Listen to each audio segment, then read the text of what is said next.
وَلَقَدْ يَسَّرْنَا الْقُرْآنَ لِلذِّكْرِ فَهَلْ مِن مُدَّكِرٍ۔ اور پھر کچھ وصیتیں کی ہیں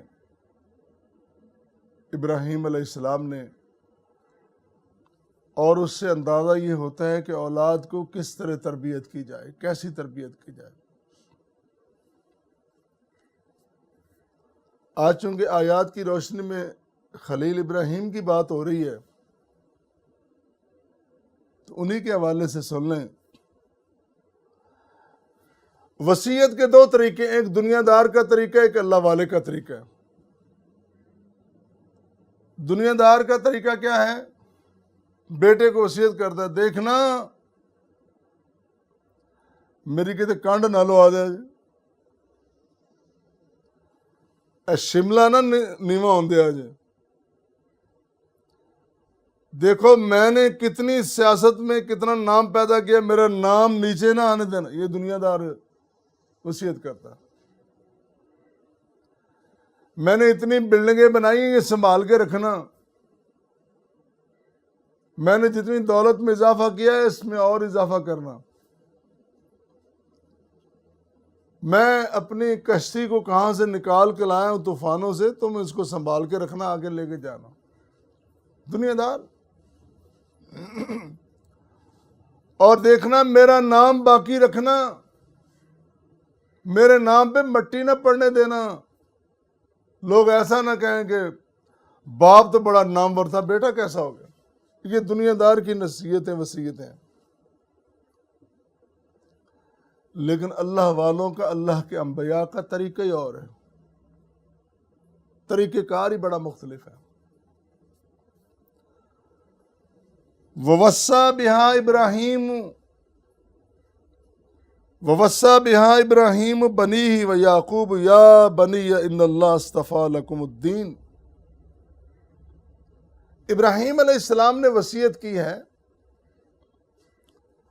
اور پھر یعقوب نے بھی۔ ابراہیم باپ ہے، آگے ان کے بیٹے ہیں، پھر پوتا ہے یعقوب۔ تین نسلوں کی کہانی ایک آیت کریمہ میں اللہ نے بتلا دی۔ یعنی انبیاء کا طریقہ یہ، انبیاء نے جب وہ نصیحت وصیت کرتے ہیں کیا کہتے ہیں؟ اے بیٹو،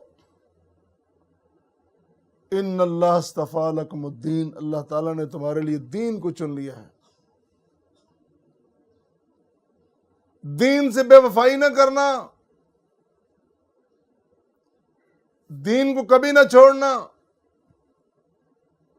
دین کی پہرہ داری کرنا، دین کے ساتھ جڑے رہنا، دین کی روایات کو قائم رکھنا، اس کی روایات کو زندہ رکھنا، دین کے احکام کو سربلند رکھنا، خود مٹنا پڑے، جھکنا پڑے، کٹنا پڑے، مرنا پڑے، مر جانا، لیکن دین کو کبھی کمزور نہ پڑنے دینا۔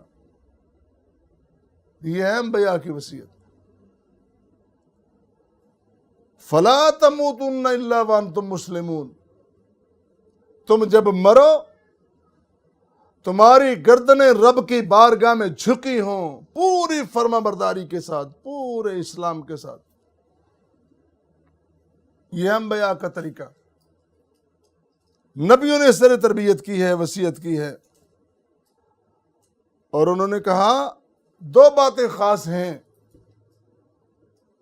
یہ ذہن میں بٹھا لینی چاہیے۔ دو باتیں خاص ہیں جو انبیاء کرام نے وصیت کی ہے نا۔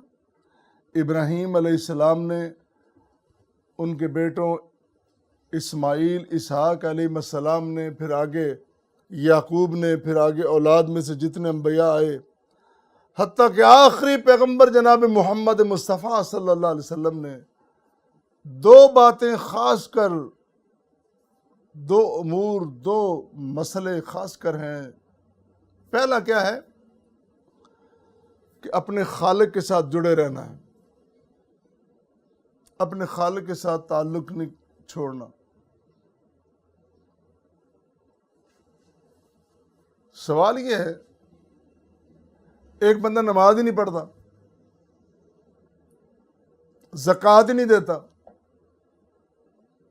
کبھی اس کی زبان پہ اللہ کا ذکر ہی نہیں آتا، اس کا خالق کے ساتھ تعلق ہے؟ کہتے ہیں نہیں جی یہ دل کے معاملے ہیں، وہ بندہ نماز تو نہیں پڑھتا، آپ کو نہیں پتا کہ وہ اندر سے کتنا نیک ہے۔ بھئی تیرے اندر کو کیا کریں، تیرے اندر کو کیا کریں؟ اگر تیرا تعلق ہے تو اظہار کر، لوگوں کو بتا کہ میں اس کا بندہ ہوں۔ ڈرتا کیوں ہے، جھکتا جھجکتا کیوں ہے، شرماتا کیوں؟ سر عام لوگوں کو بتا کہ میں اللہ کا بندہ ہوں، اظہار کر اپنی محبت کا اللہ کے ساتھ۔ 5 وقت اللہ کی بارگاہ میں حاضری دے، لوگوں کو پتہ چلے کہ اللہ کا بندہ ہے۔ کہتا نہیں میں نے اندر سے تعلق رکھے ہوئے ہیں۔ بھی کیسا تعلق ہے؟ تو کبھی نماز نہیں پڑھتا؟ نہیں میرے دل کی نماز ہے۔ ہمیں تو بتا وہ کون سی اندر کی نماز ہے جو ہمیں آج تک پتہ نہیں چلا کہ اندر بھی نمازیں ہوتی ہیں۔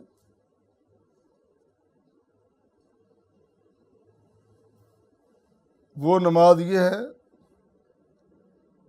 مسجد ٹا دے مندر ٹاوے، ٹا دے سب کچھ، ایک بندے کا دل نہ ٹاویں، رب دلاں چ رہندا ہے۔ کون سے دلوں کی بات کر رہا ہے؟ تو مسجدیں ویران کر کے، معبد ویران کر کے، اس کے نشان ویران کر کے کون سے دلوں کو آباد کرنے چلا ہے؟ دلوں کو آباد کرنا ہے تو اللہ کے ذکر کو کر، اس کے ذکر کو بلند کر، اس کے نشان کی علامتوں کی قدر کر۔ ابراہیم علیہ السلام کی وصیت یہ ہے کہ اللہ کے ساتھ جڑے رہنا ہے۔ دوسرا مسئلہ، اپنے فرائض منصبی کی بجا آوری کرنی ہے۔ جو ذمہ داری ہے نا اس سے نہیں آنکھ چرانی۔ اگر تیری شادی ہوئی ہے، بیوی کا حق ہے، بچوں کا حق ہے، رشتہ داروں کے عزیزوں کے حقوق ہیں، وہ پورے کر۔ ان کو پورا کرنا تیری ذمہ داری میں شامل ہے، اس نے فرار نہیں ہے۔ اگر معاشرے میں تجھے کوئی ذمہ داری یا منصب کا یہ عہدہ یا افسری کو ملی ہے تو وہ بھی پورا کر۔ اگر ملازم ہے تو ٹائم پورا دے۔ یہ نہیں ہے آفس کا 9 بجے کا ٹائم ہے 5 بجے تک، اور تو بہانے سے دوپہر کو نکلے کہ میں نماز پڑھنے نکلا ہوں تو 2 گھنٹے تو نماز پہ لگا دے۔ یہ تو نمازیوں کو اور شاعر اللہ کے شاعر کو بدنام کرنے والی بات ہے۔ اپنی ڈیوٹی پوری کر، جس کے بدلے میں تجھے معاوضہ دیا جا رہا ہے وہ پورا کر۔ پبلک کے ساتھ، عوام کے ساتھ تعلق یعنی ان کے حقوق کو پورے کرنا، دونوں باتیں۔ اللہ کے ساتھ بھی جڑے رہنا اور اپنے منصب کے، اپنے فرائض کو بھی ادا کرنا، یہ بھی بڑا ضروری ہے۔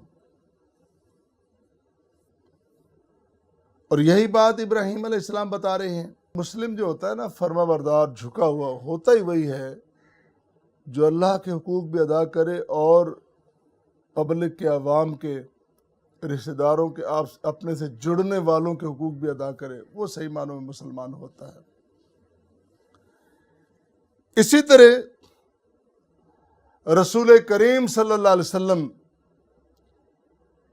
جب آپ رحلت فرما رہے ہیں، انتقال فرما رہے ہیں، آخری وقت ہے، نزع کا عالم ہے، تو آپ نے کیا نصیحت کی ہے؟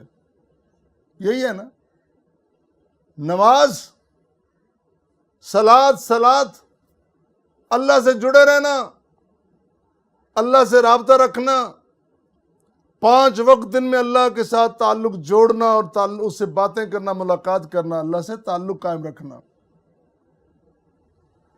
اور یہ جو تمہاری ذمہ داریاں ہیں، تمہارے ملازم ہیں، تمہاری لونڈیاں ہیں، تمہارے محتاج جتنے ہیں، ان سب کے حقوق کا خیال کرنا، ان 2 باتوں کی بالخصوص آپ نے وصیت فرمائی ہے۔ ہم کبھی یہ باتیں پڑھتے ہی نہیں ہیں، سنتے ہی نہیں ہیں۔ نہ ہم نے نماز کبھی پڑھی، نہ ہم نے کبھی رشتہ داروں کے حقوق ادا کیے. ہمیں صرف آزادی چاہیے، ہمیں عقل کی آزادی چاہیے، شعور کی آزادی چاہیے، بولنے کی آزادی چاہیے، جو مرضی کریں. میری زبان میری مرضی، میرا سر میری مرضی، میرا جسم میری مرضی، میرا گھر میری مرضی، میں جو مرضی کروں. جس مرضی معاشرے میں چلے جاؤ کچھ نہ کچھ تو قدغن ہوگا، کچھ نہ کچھ اصول و ضوابط ہوں گے. کسی معاشرے میں اس قدر نہیں ہے کہ بالکل ہی آپ آزاد ہو جاؤ. جی میں لبرل ہوں. لبرل کا معنی کیا ہوتا ہے؟ ہم نے تو یہ لبرل کا معنی سمجھا تھا کہ کسی کے معاملے میں بے جا ٹانگ نہ اڑائی جائے، یہ لبرل ہوتا ہے. کسی کے معاملے میں بے جا، بلا وجہ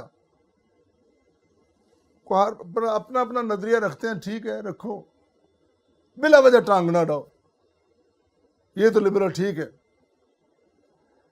لیکن ایسا لبرل کہ اس پہ دنیا کا کوئی اصول لاگو ہی نہ ہو، کوئی قانون ہی لاگو نہ ہو. جی میں بالکل ہی آزاد ہوں، یہ کون سی دنیا ہے؟ انبیاء کرام کا جو طریقہ کار ہے وہ یہی ہے. اللہ کے بندوں کو، اپنے عزیزوں کو، رشتہ داروں کو، اولاد کو وصیت کرتے ہیں کہ دیکھو اللہ کے ساتھ جڑے رہنا اور اپنی ذمہ داریاں نبھاتے رہنا. اور پھر دین میں آسانیاں ہیں، آسانیاں تقسیم کرنا. الدین یسر، دین بڑا آسان ہے، مشکلات پیدا نہ کرو، آسانیاں پیدا کرو. اس کے لیے قرآن کریم سورہ لیل میں اللہ نے بیان فرمایا کہ فَأَمَّا مَنْ آتَى وَاتَّقَى وَصَدَّقَ بِالْحُسْنَى فَسَنُيَسِّرُهُ لِلْيُسْرَى. سنو، جو شخص دیتا ہے اور اللہ سے ڈر کے دیتا ہے، وہ صدق بالحسنہ، اور اچھے کام کی حسنہ اس کی تصدیق کرتا ہے، آسان طریقہ اختیار کرتا ہے، آسان طریقے کی تائید بھی کرتا ہے. فَسَنُيَسِّرُهُ لِلْيُسْرَى، ہم اس کے لیے آسانیاں پیدا کر دیتے ہیں. جو مخلوق کے لیے آسانیاں پیدا کرتا ہے اللہ تعالیٰ اس کے لیے آسانیاں پیدا کرتا ہے. اور جو مخلوق کو دیکھتا ہی ایسے ہیں، کہتا ہے بس میری جو عقل ہے نا کسی اور کی نہیں ہے، جو میرا شعور ہے کسی اور کا نہیں، جو میری فکر کسی اور کی نہیں، بس جو مجھے ملا کسی اور کو نہیں ملا. یہ آسانی تو نہیں ہے، یہ تو مشکل ہے. ہر بندے کو بندہ سمجھ، انسان سمجھ، اور اپنے آپ کو بھی انسان سمجھ، اور انسانوں کے لیے آسانیاں پیدا کر. اپنے ماحول کے لیے، اپنے عزیزوں کے لیے، اپنے رشتہ داروں کے لیے، دوستوں کے لیے، اپنے ماتحتوں کے لیے، اپنے سینئرز کے لیے، جونیئرز کے لیے، سب کے لیے آسانیاں پیدا کرو. فَسَنُيَسِّرُهُ لِلْيُسْرَى. اور فرمایا وَأَمَّا مَنْ بَخِلَ وَاسْتَغْنَى، اور جس نے بخیلی کی، کنجوسی کی، صرف اپنے لیے سہولتیں سمیٹ کے رکھی، اوروں کے لیے نہیں، بڑا بخیل ہے. اور اس بات سے ہی بے پرواہ ہو گیا، مستغنی ہو گیا کہ کسی کو کوئی فائدہ بھی دینا ہے، سارے فائدے اپنے لیے سمیٹ کے رکھ لیے. وَقَذَّبَ بِالْحُسْنَى، اور آسانی کے طریقے کو جھٹلا ہی دیا، اس کی تکذیب ہی کر دی. اللہ اکبر. فَسَنُيَسِّرُهُ لِلْعُسْرَى، اللہ کہتے ہیں کہ ہم اس کے لیے تنگی پیدا کریں گے. جو اللہ کی مخلوق کے لیے، اللہ کے راستے کے لیے، اللہ کے دین کے لیے، اللہ کے نام کے لیے، اللہ کے کلام کے لیے تنگیاں پیدا کرتا ہے، صرف مخلوق کی بات نہیں ہے، اللہ کی بات پہلے ہے، پھر مخلوق کی بات ہے. دونوں راستے ساتھ ساتھ اس نے سمٹا کے رکھنے ہیں، جڑے رہنا اس کے ساتھ.